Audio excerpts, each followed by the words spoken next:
It's Tuesday, October 14, 2025. And what a beautiful morning it is. It's not that early. It's really 10:30 in the morning, but there's still a little bit of frost. We had a good frost last night. -1, I think, was the low. And it's only 2C right now. And I am in a t-shirt.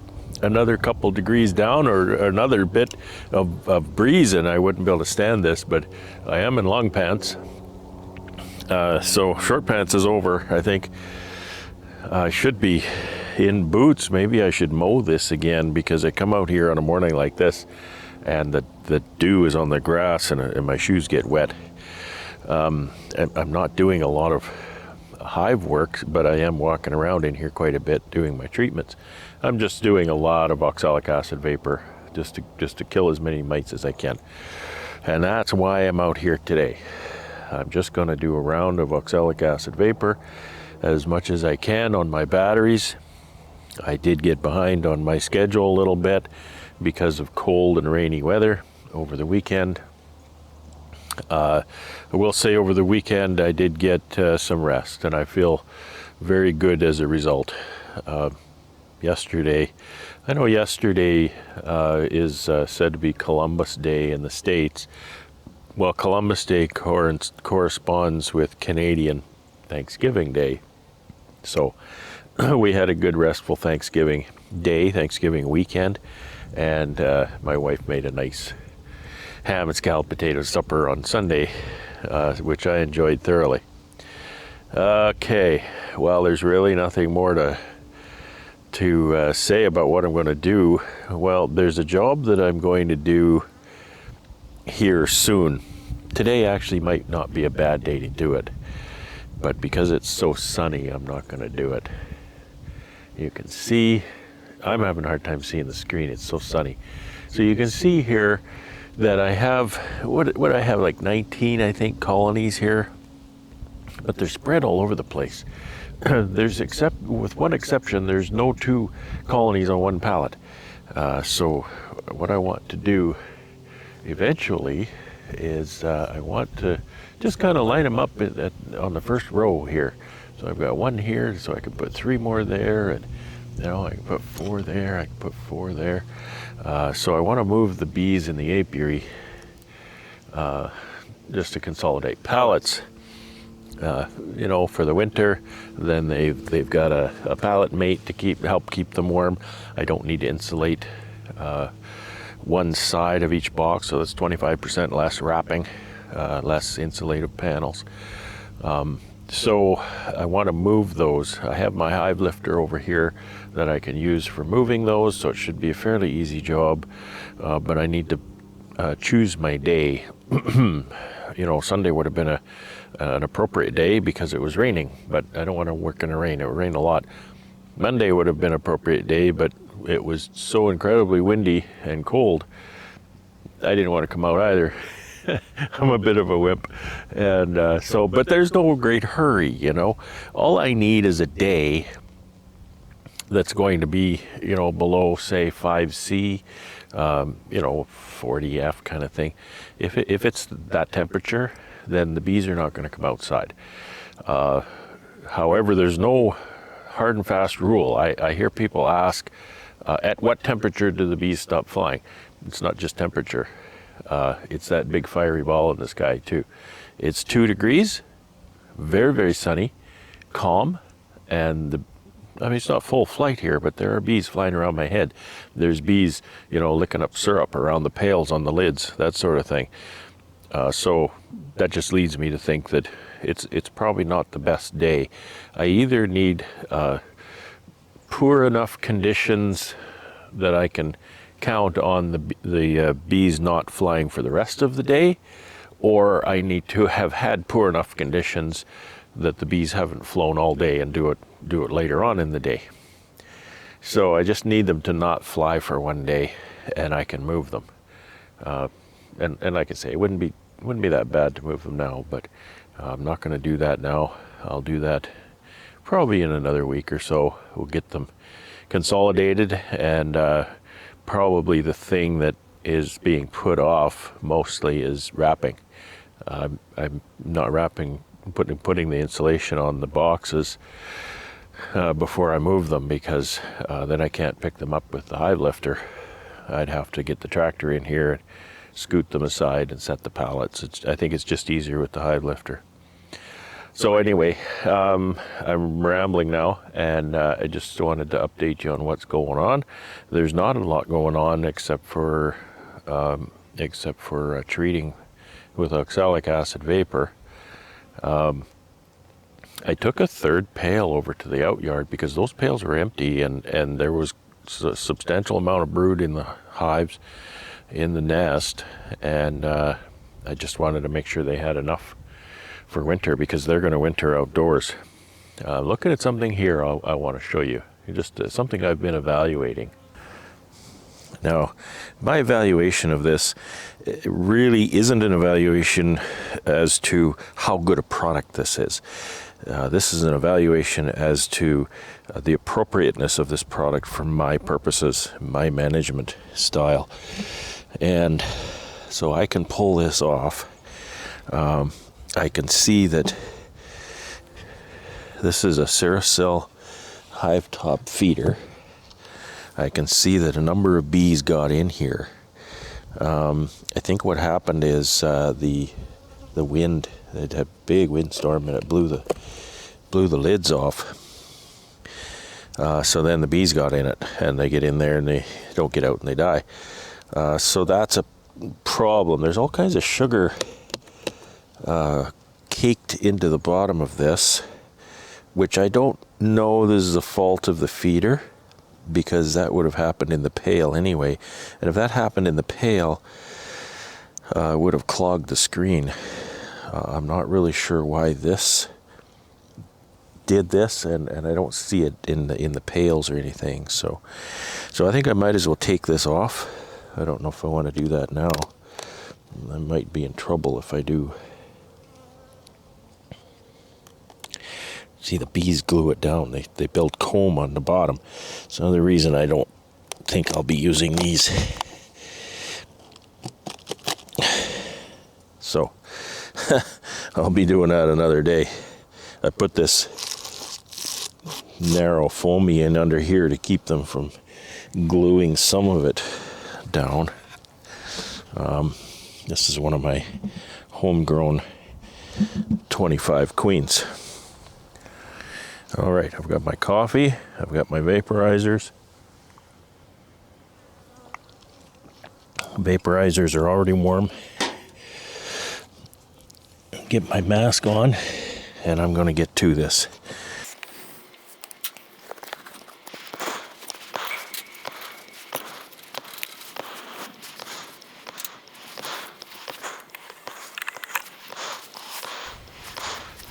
So the compact against the turbo, it would be better to have two people, because I can only get back and forth so fast, and the turbo really pushes me.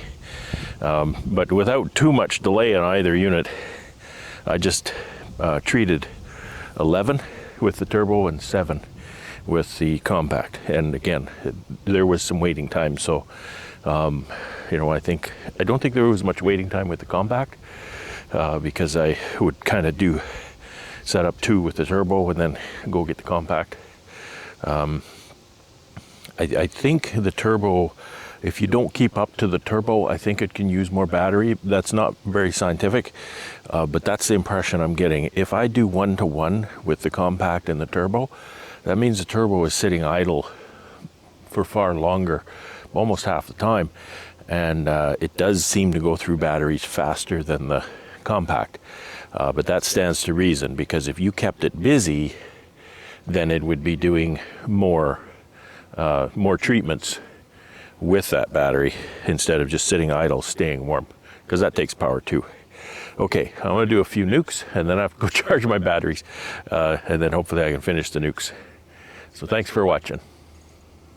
It's Friday, October 17, 2025, and a miserable and drizzly and cool day it is. It's 10°C. There's drizzle hitting me in the face here. I'm in long pants and a jacket, so you can tell it's not nice. The wind isn't really heavy, so it's not really all that bad to stand here, but it's not my favorite thing either. And it's certainly not something I want to work bees in. It's not a lot of bee work to do anyway.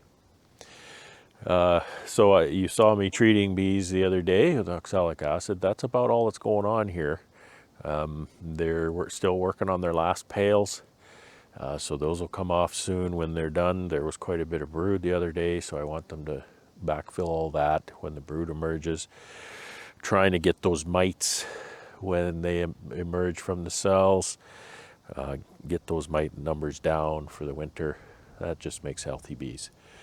So I did end up moving a few bees the other day, but they started to pound me a bit, so I gave up. And what I'm doing here is I'm consolidating. You can see I've got 4 here, and I got 4 here, and I'm working on 4, and I'm working on 4 here. So I'm going to turn this so that the rain doesn't hit the lens. I'm trying to get multiples of 4, and I think I have 18 here. So I think the extra 2 are going to go in the building, because I like to get not only pallet mates of 2. You know, I like to get pallet mates of 2. They help with, you know, a thermal center between the 2 colonies.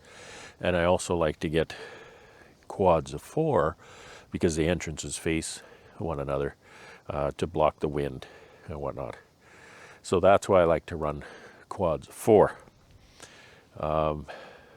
And I've still got to work out what I want to do for my upper entrance. Well, what I want to do for my cover and upper entrance is one thing. I know there's a lot of controversy about upper entrance, no upper entrance, but I think in my climate, in my area, upper entrance is a good idea. Almost every beekeeper I know that winters outdoors does upper entrance. I know I've talked to some who have tried not using it, and you know, it wasn't a disaster, but I still want to do it. That's what I know.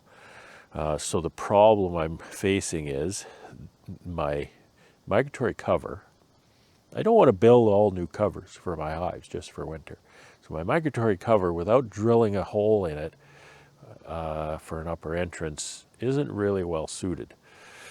Some people have drilled a hole in the brood chamber. It's a little bit lower down. I think that's a good option. You build it, you drill a 3/4 inch hole, and then you go to the store and you buy a bag of wine corks, and then you produce the wine corks in the organic fashion that you normally would. And then you can stick that cork in the hole when you don't want that entrance there anymore. That entrance would probably be fine all summer though. So I think what I want to do is I want to make a shim that's only maybe, I'm thinking 3 inches. And how I've come up with that is I think 2 inches of polystyrene overhead. I've done it before with 2 inches. I think 2 inches is enough. Some people will use more, and you could put more on top of the cover, but put 2 inches of polystyrene in say a 3-inch box, and then leave about 1 inch of space. And why 1 inch? Because then if I want to add a sugar cake or a patty or something, fondant perhaps later in the winter, I have a little bit of space for that. And I think that would work really well. So a shim with 2 inches of polystyrene, and then the upper entrance notched into the bottom of the shim, just like I did with my quilt boxes. You say, well, why aren't you using quilt boxes? They do work really well, and I recommend them. However, I didn't like it last spring when I tried to feed my bees, because I had to take the quilt box off, put a migratory cover on, and then because it's got the feed hole with the pail, because I tip up the quilt box and the bees were all attached to the screen and the wood chips. I think they must suck the water out of the wood chips or something. So I really didn't like that.